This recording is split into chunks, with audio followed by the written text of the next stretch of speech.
The Proxima station's warning klaxons screamed across 3 star systems simultaneously. Admiral Zephyr Kane of the Terran Federation stood on the bridge of the UES Prometheus, humanity's first and only battleship capable of interdimensional warfare. Through the reinforced transparasteel viewport, she watched the assembled fleets of 5 galactic empires hanging motionless in the void, their weapons powered down in submission.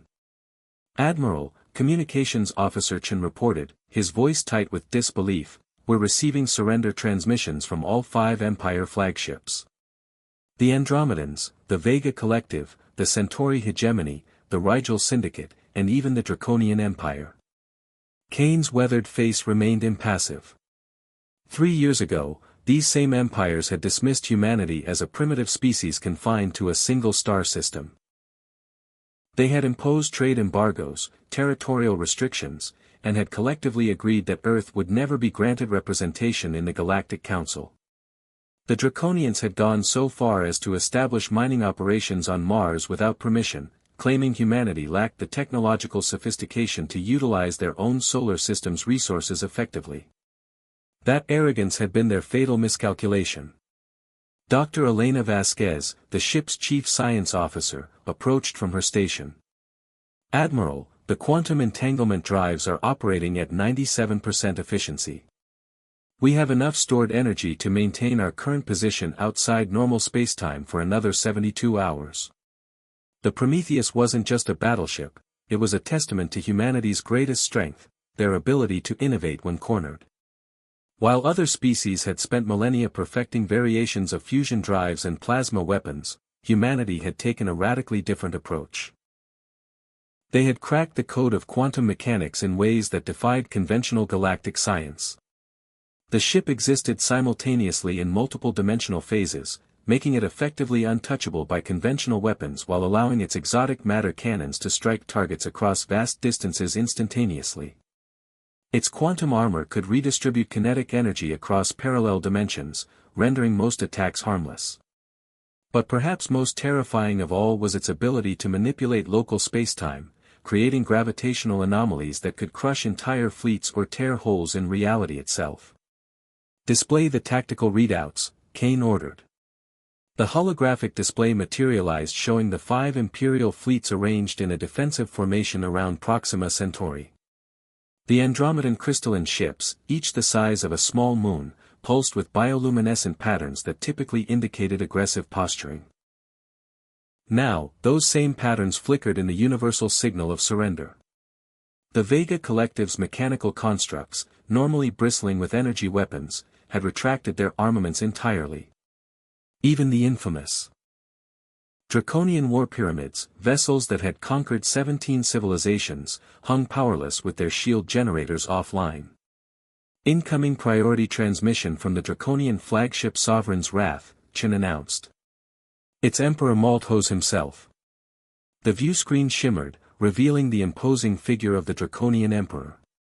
His scaled hide was a deep crimson, and his golden eyes, typically blazing with predatory intelligence, now held something humanity had never seen in them before: fear.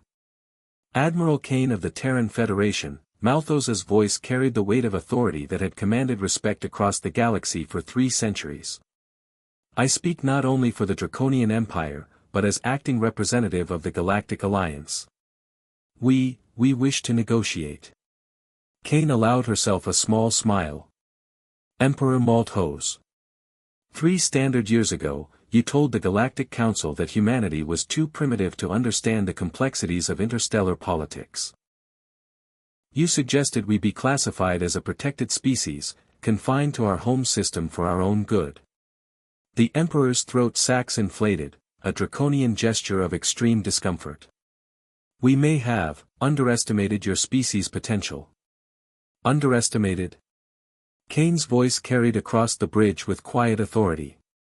"Your mining operation on Mars extracted 17 billion tons of rare earth elements without permission. Your trade restrictions prevented us from accessing medical supplies during the Martian plague outbreak. 12,000 colonists died because of your embargo." She gestured, and the tactical display zoomed in on the Draconian flagship. "Now you want to negotiate because one human ship, has made your entire combined fleet obsolete, underestimated? Kane's voice carried across the bridge with quiet authority. Your mining operation on Mars extracted 17 billion tons of rare earth elements without permission. Your trade restrictions prevented us from accessing medical supplies during the Martian plague outbreak. 12,000 colonists died because of your embargo. She gestured, and the tactical display zoomed in on the Draconian flagship. Now you want to negotiate because one ship, one human ship, has made your entire combined fleet obsolete. Dr. Vasquez leaned closer to Kane's command chair. Admiral, long-range sensors are detecting massive fleet movements from the Outer Rim territories. It appears word of our arrival has spread. We're reading at least 40 different species converging on this location. Kane nodded. She had expected this. The demonstration at Proxima Centauri wasn't just about the 5 empires present, it was a message to the entire galaxy. Humanity had evolved beyond the limitations that other species assumed were universal constants. Emperor Malthus, Kane continued, you and your allies have governed galactic civilization for millennia based on the assumption that technological advancement follows predictable patterns. You mastered fusion, then antimatter, then exotic particles. But you never questioned whether those were the only paths to power. The view screen split to show representatives from all 5 empires. Admiral Nexus of the Vega Collective, her cybernetic implants flickering anxiously. High Matriarch Celestina of the Andromedans, her crystalline form refracting light in agitated patterns. Chancellor Proxos of the Centauri Hegemony, his telepathic crown dimmed in submission. Director Vane of the Rigel Syndicate, his corporate uniform immaculate despite the sweat beading on his amphibian features. We are prepared to offer full membership in the Galactic Council, Celestina's harmonic voice resonated through the quantum foam. Full access to trade routes, technological exchanges, territorial rights. And Mars? Kane interrupted. The silence stretched across star systems. Finally, Malthus spoke. Complete withdrawal within 30 standard days. All extracted materials returned. Reparations for damages. Kane stood, her command presence filling the bridge. Around her, the crew of the Prometheus, humans who had grown up under the shadow of galactic oppression, watched as their admiral rewrote the balance of power in known space. The Terran Federation will accept provisional membership in the Galactic Council, she announced. But understand this, humanity's patience has limits.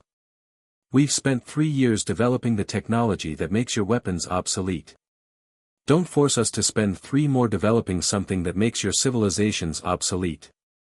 The transmission ended, leaving the bridge in contemplative silence. Through the viewport, the massive Imperial fleets began their withdrawal, their formation breaking apart like sand castles before an inevitable tide. Dr. Vasquez approached again. Orders, Admiral. Kane looked out at the stars, stars that now belonged to a galaxy where humanity was no longer the underdog. Set course for Earth, Doctor. It's time to go home and plan for tomorrow. As the Prometheus shifted back into normal spacetime, reality bent around its quantum drives. The age of human subjugation was over. The age of human equality had begun.